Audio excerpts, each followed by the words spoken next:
morning and welcome to Cover 2 Cook. We have all three of us here today as we are 23 days away from the NFL starting, but only 11 days till college football of week 0 comes around. We got NFL news as 1 week of preseason happened, so we'll talk about that. And then we also have one update in the college football that's definitely shaking a lot of people's interest in Oklahoma. So we have NFL and college football. What else could you ask for? Let's get it started. Yeah, I was going to do a vertical jump there. Thank you, Socks. Travel been to Indiana, and did Cover 2 Cook get you a good hotel? Indiana? No, I'm in Louisiana. I'm getting Mardi Gras. I know that this might be hard, but I don't know how much you remember Friday night since we left you damn near when you fell asleep. I got my belly full, man. I was like, I warm covers and warm. I was like, I could go to sleep right now. Yeah, I'm gonna go with Jack Dorsey. Final answer? Yes. All right. This is going to be a long fucking day. All right. Thank you so much for joining episode 121 of Cover 2 Cook. We have NFL news. We are 23 days out. We had 1 weekend of preseason. So we got overreactions. We got to talk about them. But first, we talked about this at the end of episode 120 about ESPN buying NFL Network and the Red Zone. I'm going to turn it over to Mr. Tim Cook. Can you tell us what all came out with this? Mostly they are taking the reins over for NFL Network. They're buying the NFL Network. They got the NFL Red Zone. Scott Hansen, I did see in an interview, he will be staying on as part of the Red Zone package. I think this is going to be good. I mean, I think it's sad in a way because I was getting used to being on the NFL Network and having its own channel. But I think it's going to be a good thing for this. ESPN is getting their hands in a lot of things lately. Now they've got this now going. They've hired a content like a blogger or not a podcaster. Now they've hired that person. They're trying to get with the 22nd century with all this kind of stuff. I think it's going to be good for the NFL and for ESPN. Yeah, I think this is shit for ESPN. I mean, honestly, I do. I think this, you know what? It's not shit for ESPN. It's shit for the consumer. Anytime that ESPN gets their hands on something, it goes to shit. I mean, look at PTI. Look at Around the Horn. All these shows that we fell in love with are gone. Mike and Mike in the morning. Yep. No. Now I got to hear First Take, where I got to hear Stephen A. Smith say bullshit, literally bullshit, just to get us. I just think the ESPN taking this NFL Network was great because it wasn't ESPN. Did they act a lot like ESPN? Yes, but it wasn't. So we got to go there. And I still see it being its own channel, right? Disney has other channels, right? They have ESPN too. Red Zone, Scott Hansen, only person that can do this. I don't care. I love Pat McAfee. I love these other people. But the concentration, the knowledge, and just sitting there, he's the only one. I mean... But I just, ESPN's got, you said they got their hands in everything. UFC's gone now. UFC's going to Paramount Plus, but WWE's coming into ESPN now, and I don't know how that all shakes out. How am I paying for the Red Zone? How am I watching NFL Network? Is it, you know what I mean? Like, this is too fucking close to NFL season, and I'm sorry, ESPN, piss off. Mickey Mouse, get your ass back to the fucking clubhouse and leave my stuff alone. Like, I'm just tired of it. They get their hands on these things, and they ruin it. And then we're like, it's just ESPN. What do you think, Lisa? Well, they got 20 days. They gave you a 20-day notice of we're changing something here. 11. We got college football week 0. Yeah, but is that going to be on the NFL? I see what you're saying.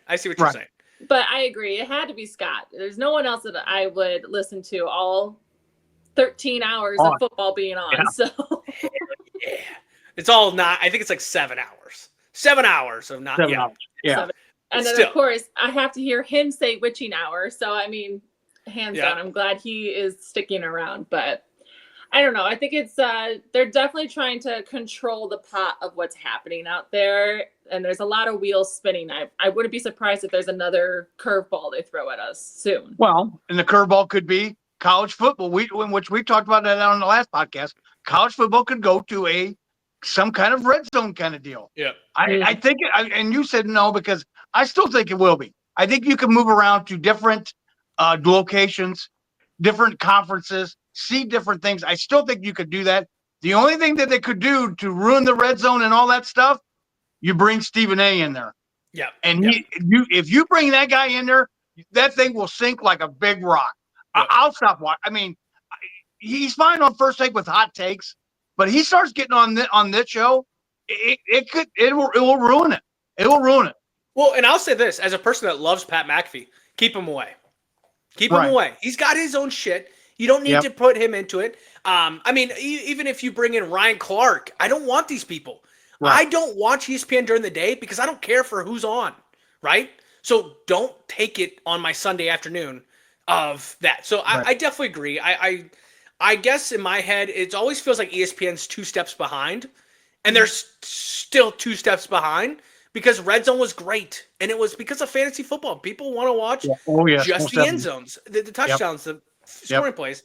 So I just feel like they're always 2 steps behind. This just shows, again, what are you going to now get your gnarly hands on and ruin so that we, as the consumer, goes and finds something else that you then go and buy again? It's just a circle. That's all it is. A vicious circle. Yep. Yeah, and I'm just tired of it. I love the red zone. I liked it with Sling because you could do it. Now I don't know what does that incorporate? I have ESPN Plus. I pay for it. Right. But, am I now paying another package deal on top of it? Again, with Disney, I wouldn't be surprised. I wouldn't. I wouldn't doubt if it goes to ESPN Plus. I really don't. And I wouldn't be surprised if it goes to Disney Plus. I wouldn't be surprised if the only way you're going to be able to watch a red zone is by getting the Disney Plus Premium. Whatever the next step after paying for all. Right. God forbid I just go back to cable now because everything's so expensive. All right. We got that out of our systems. ESPN, Disney, Mickey Mouse, get your ass out of here. Big takeaways from this weekend. Okay, we had preseason football all weekend. If you tuned in and watched it, good for you. If you did, like me, I watched my Vikings for one drive. That was good enough for me. I just need to see how JJ plays. What was your big takeaway from this weekend? I had a couple, Anthony. One was the CD Lamb getting trucked by a referee. Yeah. My God, what are you doing, CD?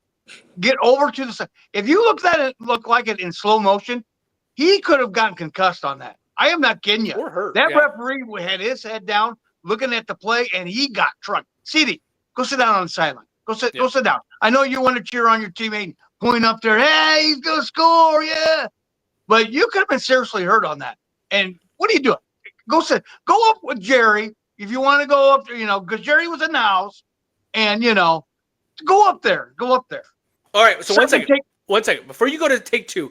If I'm not wrong, you were like, when college players sit out, they need to get off the sideline. They can't be on the sideline. And now you're telling the NFL player he can't be up there. No, I tell him he needs to be, or just get away. You don't need to be right on the white line. Get off the white line. That's the problem. You don't need it. You're not playing. Yeah. Are you suited up? Are you going to play? No. Go. Go sit on the bench. Get your little earbuds in or whatever the hell you got. Go back behind the line and listen to the game and listen to what's going on. Either that or go up there with Jerry and Steven and, smooth with him, pat him on the butt, whatever you want to do up there. But do that. I mean, you seriously could have got hurt. I mean, like I said, if you've seen it in slow motion, that referee didn't even care. And you know what? That is a penalty if it's a regular season game. I don't even know if he got penalized. I doubt it. But I did see in a game a couple years ago where a player got penalized for it, for being too close to the referee. Well, and coaches. And you were a very important part of this team this year. I mean, Dak's got somebody to throw to. I mean, I know he's got Pickens, but it's CD and him. So you don't need to be getting hurt. Yeah. You just got a new contract last year. Go sit down. Okay. All right, move on to number 2. Number 2 is everybody that are Giants fans. Relax. Jackson Dart did have a great season or a great game. It's against 3rd and 4th stringers. They're more likely will not be on the team come regular season time. Relax. You pick this guy 24th or 21st, late in the first round. Let him sit down. Let him watch. You brought in Russell. You brought in the preacher, Winston. You brought in other people. Let him sit down and watch. Don't. He wasn't a number 1 pick, a number 2 pick, number 3 pick. He wasn't Zach Wilson, where you had to get him out there and play him. He's a 21st. He's a late first rounder. Let him sit. Don't rush it.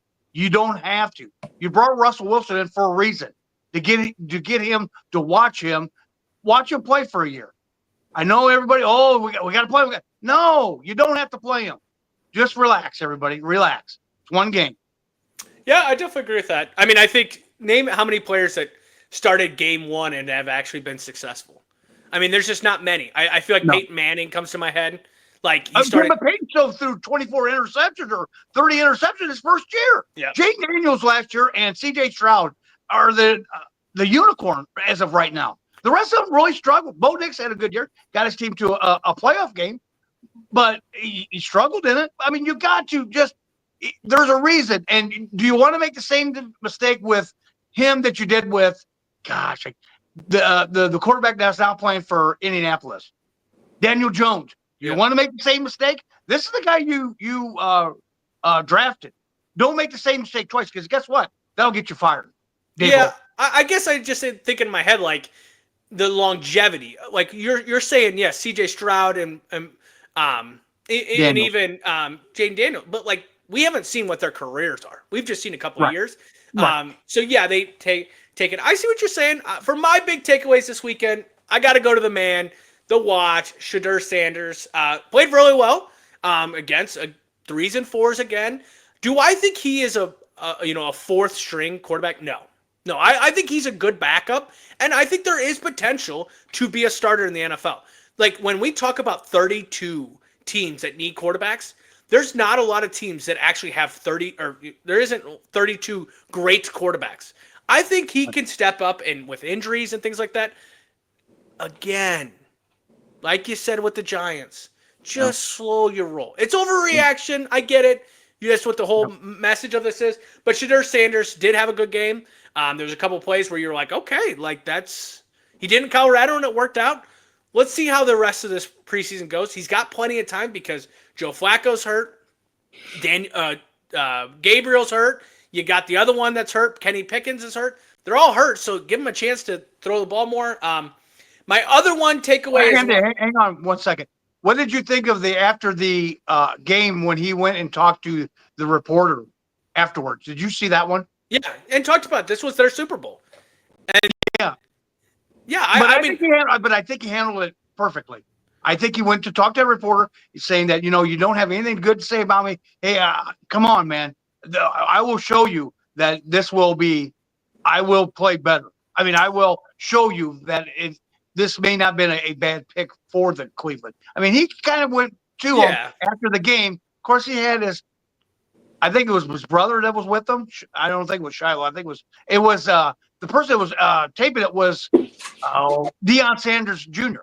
Taped the whole thing. Yeah, I mean, when they came to the stadium and they had the boom box and things like that, and all that stuff. Yeah. I mean, I definitely agree. He's got this persona. You're going to get the light, and when he plays well, man, it's great. But man, oh man, you play bad, and you're going to find out real quick how bad it is. Yeah. My other takeaway from this weekend was the Caleb Williams not playing. Like, I get it. I get the Bears.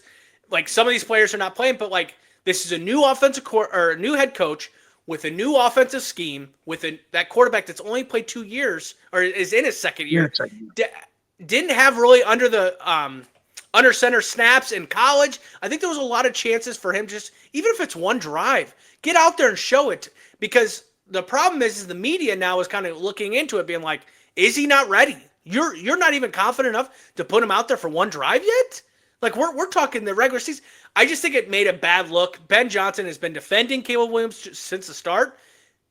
He can only defend him for so long. If he does perform bad, then Ben Johnson knows that his head will be on the chop, and he's going to cut him loose. So I thought it was a little weird that Caleb Williams didn't even play one down. And he will have to play at some point. I think it's a lot for him to take on, but at the same time, he should be kind of used to it. I mean, he came in the NFL with the new coach, so like now you have a new coach. Get it going. I have a feeling, Anthony, he's not ready yet. I don't think he's close to being ready. Yeah. And that's not good. I mean, I know that I've seen some interviews where he's done like 70 plays. They're just throwing like 70 plays at him, and he's just just boom, boom, boom, boom, boom. And I don't think he's responding very well. I don't think he's responding to his offense, and I don't think he wants to make them even in they have a players deal or families come in, like a showcase kind of deal, and he looked like hot garbage. Well, and I think that's not good. And against the Miami defense, that's not very good. Yeah, I think the social media side of it's not helping at all either. Just because, like, we all saw the video of him throwing against a net and looking like shit. There's just been a lot of things that, like, when you don't play, now people are looking into it more, right? Like, I think it just adds to the whole element of it. But yeah, I mean, there's other things that took away. Lisa, did you have anything that you took away from this weekend?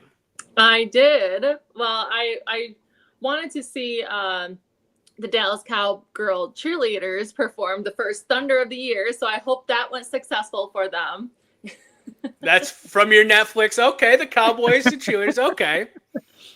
And they're the only team I think that still has cheerleaders in the NFL. No. Yeah, I think so. No, one of the OGs. They're the OGs. They're OGs, but they're not the only. I would bet you. I'd bet you more than I'll bet you a 6-pack that all 32 teams have cheerleaders.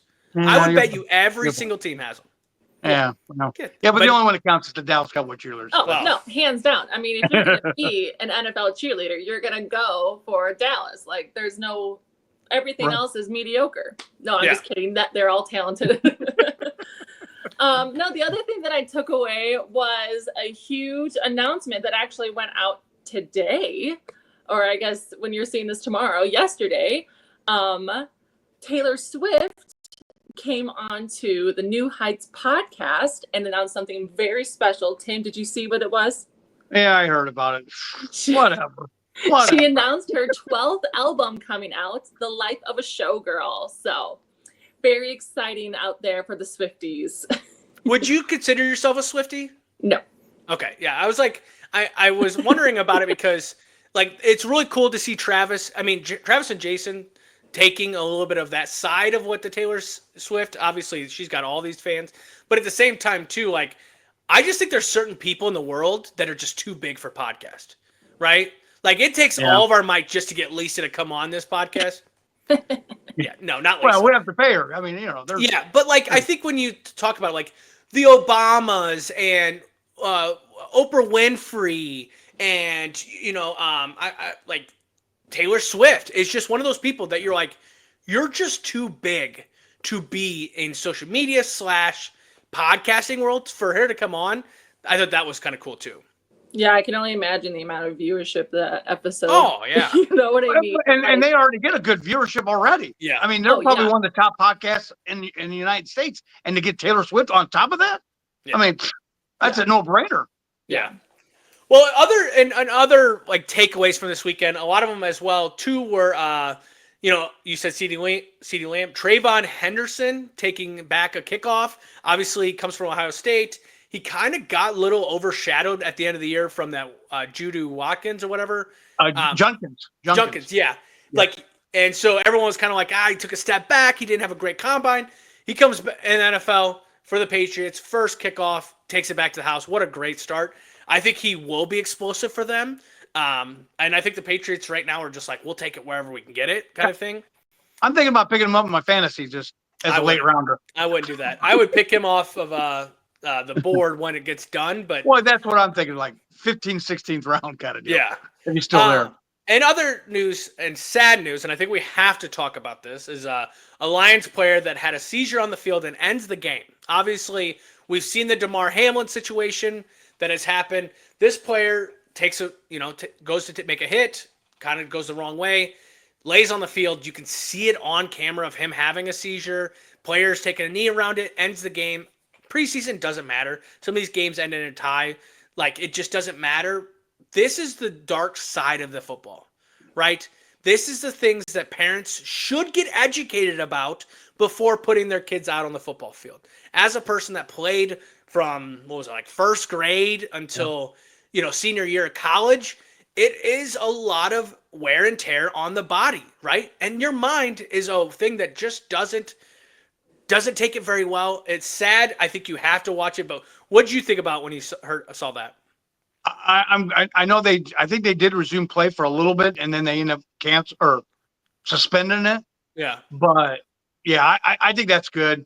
I know you're not. We've talked off air about ties in preseason. I'm fine with it. I know you're not, but Yeah. I'm fine with having a tie. It's preseason. It's an I can't say the word. It doesn't count in the same. Who cares? Yeah. Just play 4 quarters and be done with it.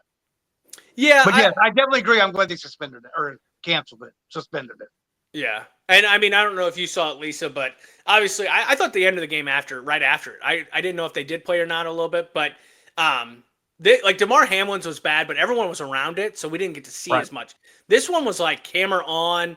I mean, you see him on his side just having a seizure. Right. I think, as you get older in life, you think you're invincible, but this is a grown man that does this. Now, remember that there's 3rd and 4th graders that play tackle football. Like, their bodies are just so different. There could be a kid that's close to 200 pounds in 3rd grade and a kid that's 65 pounds in 3rd grade. Those are huge body differences. You see it in the NFL as well, but not at the same rate. Right. But what did you think, Lisa, when you kind of heard about this? I mean, that's tragic. Like, you never want to hear that happens. Unfortunately, it does happen. But I do think the respectful thing to do would be to end the game. Like, yeah. They did it. No one's going to play the same after that. Like, no. They pretty much did. If I remember correctly, they did the same thing for DeMar Hamlin. Did they?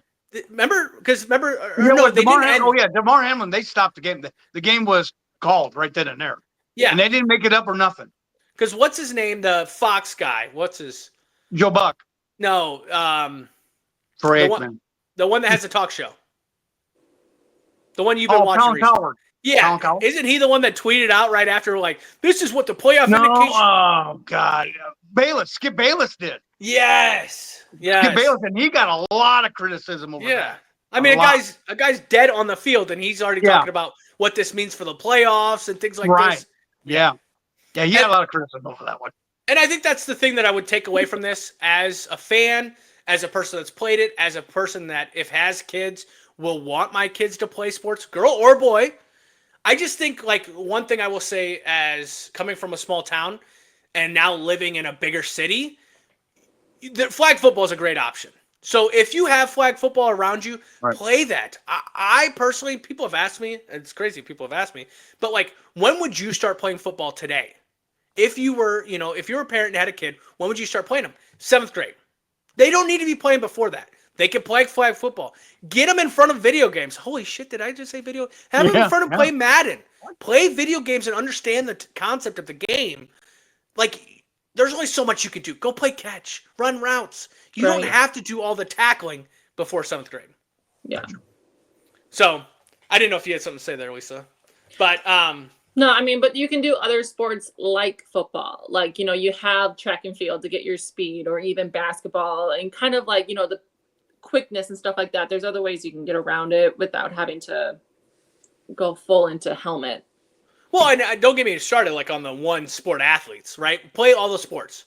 Yeah. Because now there's been so much, and look at these NFL players. They ran track and field. They played basketball. Yeah. Some of them played in college double sports, right? So I definitely agree with that. I just think when you talk about the long-term effects of wearing a helmet at a young age, trust me, my neck has never felt the same. And when I went to go see a chiropractor, they were like, you were in a car accident, right? No, I just played football at a young age where the little bit of that weight on my neck was that, right?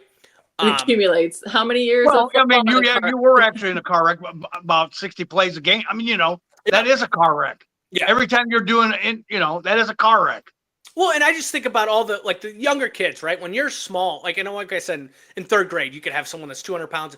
I mean, I was that big kid, and I was just trashing people up because they're so tiny. I just think at some point you have to see the ugliness of football. We love fantasy. We love gambling. We love seeing the celebrations. But this is the ugly side of it. And if we don't understand that this game has consequences, then we'll never appreciate for what these players do for us. As a fan on a Sunday watching 7 hours of, I love it, but I know what these players are commercial-free football. are going home and feeling like. Yeah. And Right. that was the ugly side of it. So, all right, enough with the bad news. We got good, funny news coming out of college football. Because is it going to be bad for Oklahoma? And guess what? If it don't involve Notre Dame, I will take it all day. Oklahoma's quarterback, John Matier, denies a Venmo request of gambling. So there was a gamble a request that went through. Obviously, you could see him unless you make him private, which who the hell today makes them public? But it had a USC versus UCLA. Now, that all came out as possibly being gambling. What did you think about when you heard about this?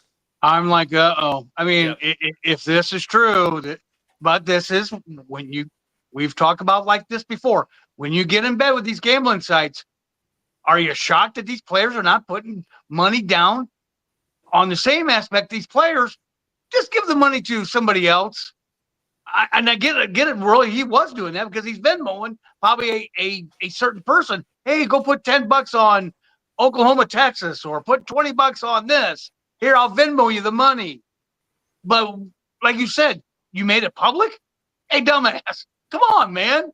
It's just this is what happens. You're gonna see a lot more of it. This is what happens when these people get in bed with these gambling sites.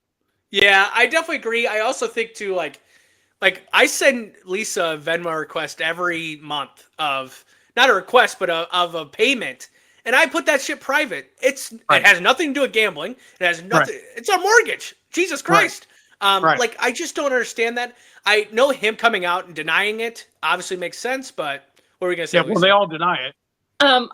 My first reaction was, what an amateur. Make it an emoji. Like, what are you thinking typing it out like that? Like, sure, private, but like just do a random emoji. Like, right. Yeah, and I think even when I send you my stuff, like I say, yep, and it's still private. And it's still private. Like no one needs to know your business. Like, why does everything have to be out there and about? That's when you're going to get in trouble. I know, and I feel like that's why I do almost believe this kid is because he's too much in the generation to make this mistake, right?